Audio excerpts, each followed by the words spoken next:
start is 99% of the race. You got to be in the right place on the line. Everyone's jostling for position. Every second counts right here. 3, 2, 1, here we go.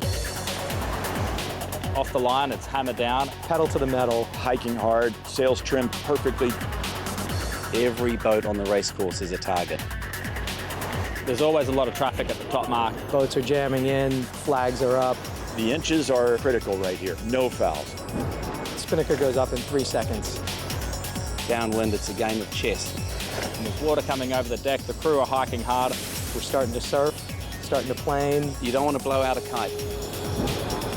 It's a full frenzy around the bottom mark. Spinnaker in, sails on. You go around the gate, another lap, keep fighting until the finish line comes. This isn't just one race, it's 10, and they all count. This is the pinnacle event. It's the greatest class in the world. This is racing at its very best. Everybody wants to be the Rolex TP52 World Champion.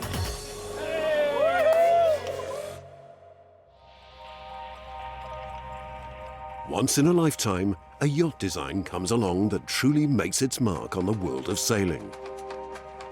The TP52 is one such design. It has forged a class of top Grand Prix monohull yacht racing that has set the benchmark in terms of talent, technology, and sheer out-and-out excitement. And once a year, the world's best come together to battle it out for the ultimate prize in the Rolex TP52 World Championship.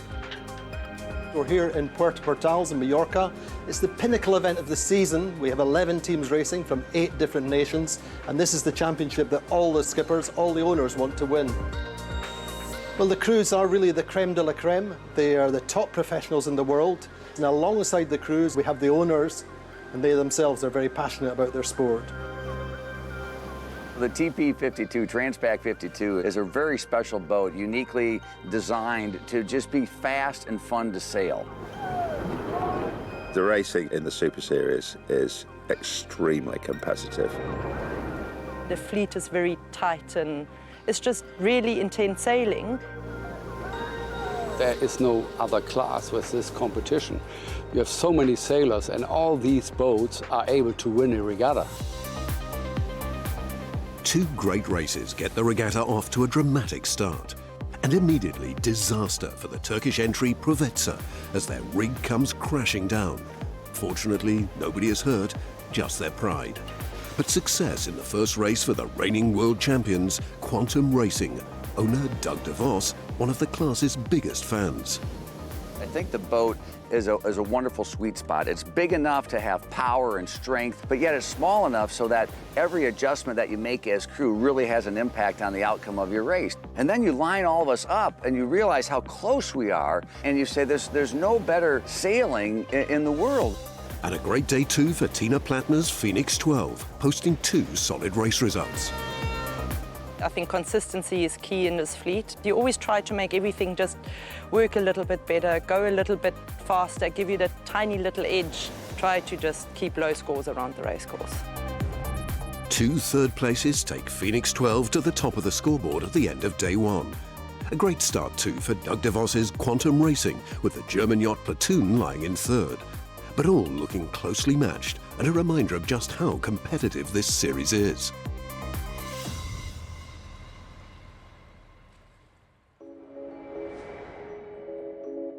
It's springtime in Valencia, and the teams are busy testing before the 52 Super Series season gets underway, trying to improve boat speed and gain a vital winning advantage. We're looking for inches, we're not looking for miles. They're tiny little incremental gains that we're looking for. Now that's boat, that's hull design, that's winch systems. How strong are your guys? How aerobically fit are the guys? How stiff are your sails? Just trying to find little nuances that'll give an edge at the end of the day. Much like in Grand Prix car racing, the teams rely on technology and data to eke out performance gains. Yeah, in the middle of the cockpit. Try and stay on the transom. Out on the water, the teams are undergoing rigorous testing, leaving no stone unturned, both beneath the waterline and above. I'm videoing the tank so we can analyse the crew movements later and tie that in with the boat performance. Then we've got all the data streamed to this boat, making sure that both boats are up to speed. One area where technology has had a big impact is in sail design and manufacture, and both Quantum and North Sails lead the way. You know, this gives us a great opportunity. We will run through all the different sails, different configurations, and one of the big takeaways we'll get from this is now we have time to design our racing sails. But with the start of the new season just 4 weeks away, the pressure's on. On board the British boat Allegre, crew member and North Sails designer Kevin George is working against the clock to finalise the designs for the team's new sails. So the photographs taken from underneath the sails basically are used to determine the shape of the sail, and that basically creates a database for us that can be used in the modelling of the new sails. Once in off the water, the data from the testing is incorporated into the new designs. We take the photographs that you'll have seen me taking from underneath the boom, we scan those up, and that helps me to verify the designs that we're going to send off to the manufacturing facility. From Valencia, the designs go to the North Sails factory in Nevada, where the sails are produced using cutting-edge 3DI technology made with carbon, built by robots. We're figuring out ways to utilize the materials in a better way so we can produce stronger, lighter sails with less stretch, and in that way improve the performance of the boats. You know, the pushing of the boundaries in this class is like second to none. We're actually using materials in the TP52 sails that we have not yet let out on the market for any other class. The top of the development is going into the TP52 class. After a rapid turnaround, the sails are delivered back to Europe just in time for the start of the 52 Super Series season. Day 2 of the Rolex TP52 World Championship, and all eyes are on the #1 boat, Quantum Racing from the USA, the reigning world champions. More than any other team, they have mastered the art of winning in this most competitive of arenas. Winning in any sport is hard. You know, it's always a challenge because you have to keep learning, you have to keep improving because that's what the other teams are doing. If you sit back, they're going to pass you by. But this season, they face a challenge like no other. Their tactician from last year's winning team, Terry Hutchinson, has moved on to America's Cup duties, along with 6 other crew members, leaving the team scrambling to fill their shoes. Whenever you make a team change, you know, you're added uncertainty. And so we have about 7 new sailors, about half our crew, that's new. Good people, but they have to come together as a team. And that's always a challenge in any sport. Race 3, and the new Quantum lineup are feeling the pressure and find themselves back in 8th place. In this highly competitive fleet, crew work and boat handling are key to success because the boats themselves are almost identical, thanks to what's known as the box rule. You design a boat, and that boat's got to fit in that box. Now, it's not that difficult to put a very small boat in a big box, but this boat is exactly the size of the box. You still have the liberty of design and build, but race boat for boat, and not on corrected time. Sailing consistently are the German team Platoon, but the win in race 3 goes to Sled, and in race 4 to the British team Allegre. At the end of day 2, Quantum have slipped to 4th place overall, while 2 great races from fellow USA team Sled take them to the top of the leaderboard. The success of the USA and the Worlds is a timely reminder of the origins of the TP or Transpac 52 class, which took root in California, the home of the 2,000-mile Trans-Pacific race from LA to Hawaii. The story started 19 years ago at the Newport Harbor Yacht Club, when 2 friends got together over a beer to hatch a plan for a new Transpac yacht that could be sailed both offshore in the race and also inshore around the Cans. So, it's gonna be fun now. Today, Tom Pollock and Jim Dimitriades are reunited once again to sail on a friend's TP52 and to reflect on how it all started. 2000 summer, we're at the bar at the yacht club. 3 gentlemen are there at the bar. Someone goes, you know, I want to get a bigger boat. I want to get a bigger boat. Oh, I want to get a bigger boat. I'm standing right there. I'm going to get a 51-foot boat. And the other guy goes, I'm going to get a 52-foot boat. I'm going to get a 53-foot boat. And I looked at him and I go, guys, why don't you just get the same size boat? So whoever wins, you don't have to worry about a handicap, just whoever first crossed the line.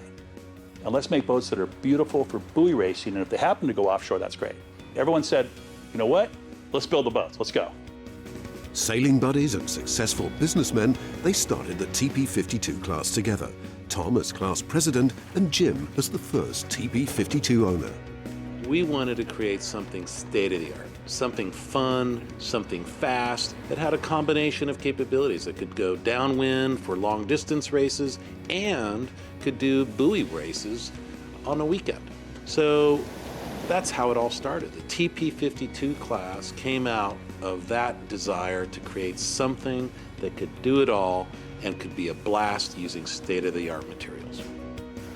That was really novel concept back then, was to build a boat at that level, that caliber, that wasn't built to some handicap rule. So the boats just had pure performance from the very beginning, and all they've done is just get better over time. Anyway, that was great. That was fun. No, this is just really cool to come out.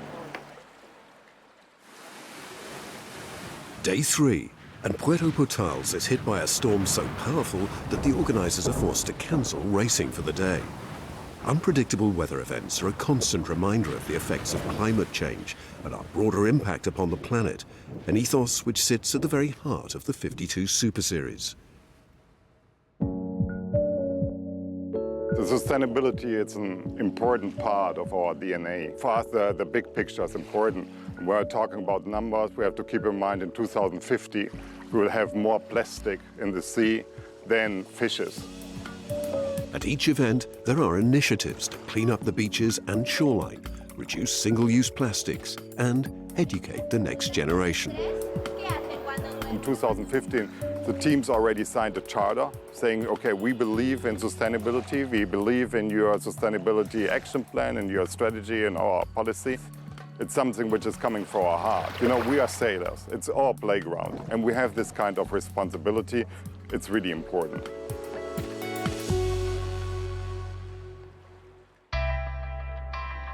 Day 4 of the Rolex TP52 World Championship, and after storms cancel the previous day's racing, it's back to business as usual. Prepping for the day is the crew from the Russian entry, Brennensek Gazprom. Owner Vladimir Lyubomirov has returned to the Super Series after a year out, with high hopes and a brand new state-of-the-art yacht that just 6 months ago was still being built in a boatyard in the east of Spain.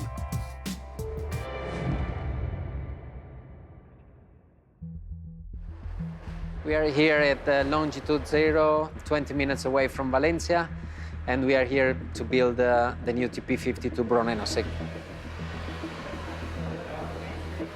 What we try to achieve with this new boat is obviously to have the fastest boat on the fleet, and this is what everyone would like to have when they're launching the new boat. What we are looking for is exactly a trade-off between the speed, so a lightest boat, and a boat that gives you the ability to go around the race course without having any breakage. New materials obviously are involved in this new generation of TP52. That means titanium. A lot of parts are in titanium, and that's obviously make the boat lighter and safe. In this last generation of boats, you have everything really calculated at the millimeters of everything. The new Brennensek design is the latest from Botin partners, naval architects and TP52 specialists. Right now for Brennensek, the main aim was more on the internal structure. We managed to remove an extra bulkhead and really stiffen the boat up, and that's all done to improve the upwind performance. So that's a very special boat. From their offices in northern Spain, Botin have designed 9 of the 11 yachts in the Super Series and are a key driving force behind the class's continual progression. So the question that we ask every year, because we design a 52 almost every year, and always the same question is how do we improve? How do we make a design faster? And luckily, we excel at producing ideas. So really, that's where the improvements are done. Then we rely on hard work, and we rely on a lot of computing power. I would say behind each 52, we have 10 or 12 designers and engineers. That's almost a year's work. The improvements, they always come. Little improvement that it doesn't seem much when you see it on paper, but then on the water it translates to a big advantage. It's from the boat captain to project manager to team owner. I mean, it's to the industry really making sure that the new boat is better than the previous generation. As the racing gets underway on day 4, Brunello pull out all the stops and post 3 good scores, a 6th, a 3rd and a 1st in the day's 3-race schedule. However, they're unable to match the windward-lured masterclass produced by Harm Müller-Sprier's platoon. The challenge is beat the best sailors in the world. It's all about crew handling, sailing the boat fast and working together. We're trying hard and not thinking about winning a world championship. I mean, we try to win that race and win that day. That's it. In the first race of the day, race 5, despite a poor start, they sail through the fleet to take the race win. And then a repeat performance in race 6. In race 7, they post a 5th place, meaning that they end the day at the top of the leaderboard, 7 points clear of 2nd place Azura with Brunello in 3rd, and putting the German team in the driving seat going into the final day. We have really good boat speed and we found our lanes, but everything could happen. There's so many strong teams on the water you could see, so every single point counts. That's the key.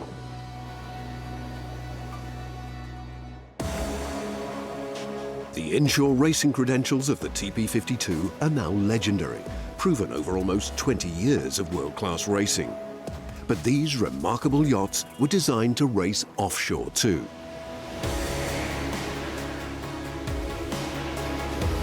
And here they proved equally successful, conquering some of the world's most challenging blue water events, like the Rolex Sydney Hobart Yacht Race.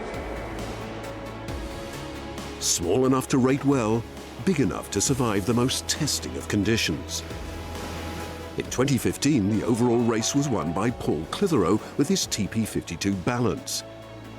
And in 2017, by Matt Allen's Itchy Barn, designed by Botin specifically for the race's testing conditions.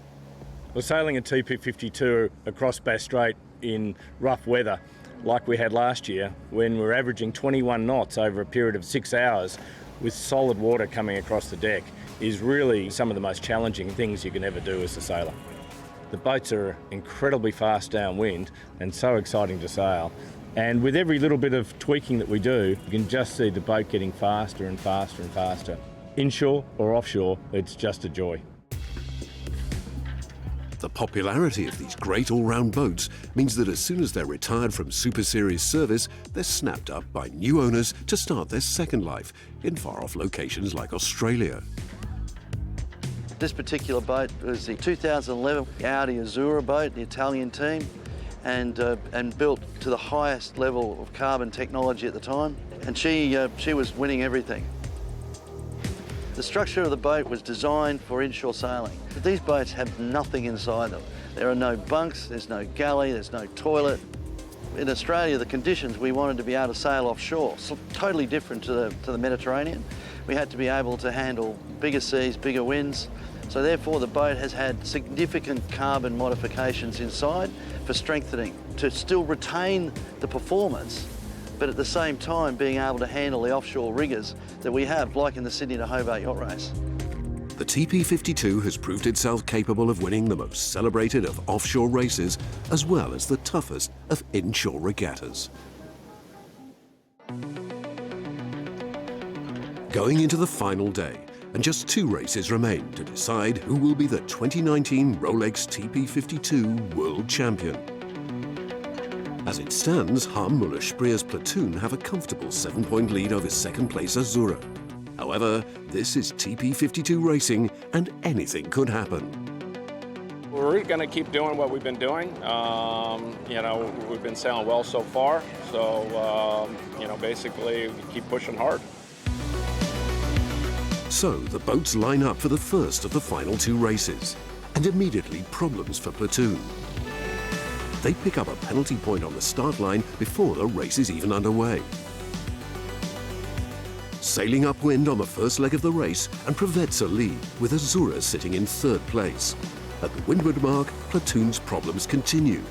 they're forced to take a penalty turn, giving Azura a great opportunity to get ahead and narrow the points gap. Provetza take the win. However, Azura slipped back 3 places to 6th, with Platoon posting their worst race result of the regatta, finishing 8th. As they go into the final race, now only 4 points separate Platoon from second place Azura. Can the German team hang on, or will the Italian boat pull off a remarkable comeback? Unbelievably, on the start line, Platoon infringe again. This time they collide with Quantum, and they pick up another penalty point. The gap now just 3 points, and the door is wide open for Azura to steal the show. Approaching the windward mark, Sled lead. But where are Azura? Incredibly, they're also way back in the fleet, just 2 boats ahead of Platoon. To win the World Championship title, they need to finish 4 boats ahead. But with the pressure on, the chance to snatch the World Championship title slips through their fingers.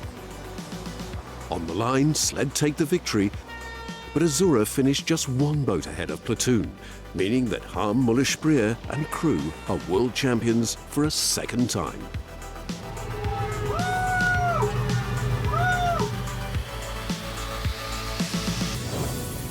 Confirmation of the result then.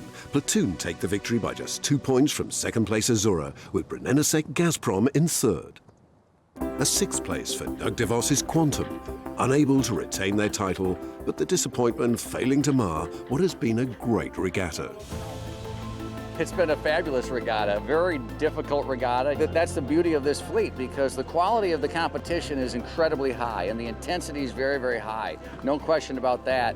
But at the end of the day, we're having fun and we're doing a sport that we love. But the accolades go to the winner Platoon. They sailed a fantastic regatta that in the end went down to the wire, dramatically snatching victory from the jaws of defeat. To win the Rolex TP52 World Championship, that's a result. If you're a world champion, there's nobody else better in that class for the moment. So, I mean, that's a big title and a big honor. The winners are Platoon!